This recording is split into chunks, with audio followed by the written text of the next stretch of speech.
Do you believe that he's your Messiah? Do I believe he's my Messiah? Yeah. No. The same way that you believe that Muhammad is for mankind, the Quran says the same thing about Jesus.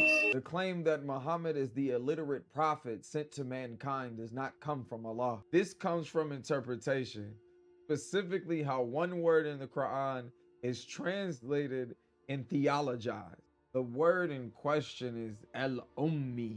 Later interpreters and early translators, especially in Latin, rendered this as illiteratus, illiterate. But this reading is textually weak and historically implausible. First problem is, what language is he illiterate in? Arabic, all the way up to the 7th century, is primarily an oral language. Public literacy in Arabic was limited and non-standardized.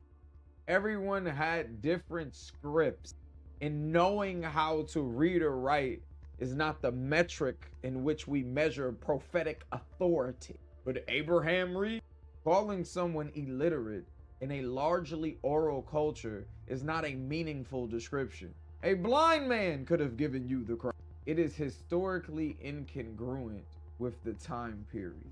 In Semitic languages, in Aramaic or Biblical Hebrew, the word refers to a people's identity. Not at all is this about literacy. In the book of Daniel, when it says nations and when it says peoples, it uses the same word as the Quran uses. Ummi aligns far more naturally with nations or Gentiles. So the real question is not whether Muhammad is illiterate. The real question is, why was a word associated with nation turned into a word associated with literacy? Because when you translate it as illiterate, you sever the Quran from the Tanakh. But the Quran does not sever this link. The Quran repeatedly affirms the continuity of the previous scriptures. It agrees with the Tanakh's framework. The Quran describes the messenger that is sent to all of mankind with a universal mission, that is sent to all of the tribes of the earth and all of the nations. That detail matters because that exact mission in the Tanakh already belongs to someone else. In the book of Isaiah, the messenger is described as the light of the nations that brings God's message to all of the earth. He teaches humanity, not just Israel. When Muslims say that Muhammad is the messenger to all mankind, intentionally or not, they are assigning to him a messianic function. It's sent not to mankind and not to the nation. And this is not only Quranic. The New Testament itself admits the same limitation.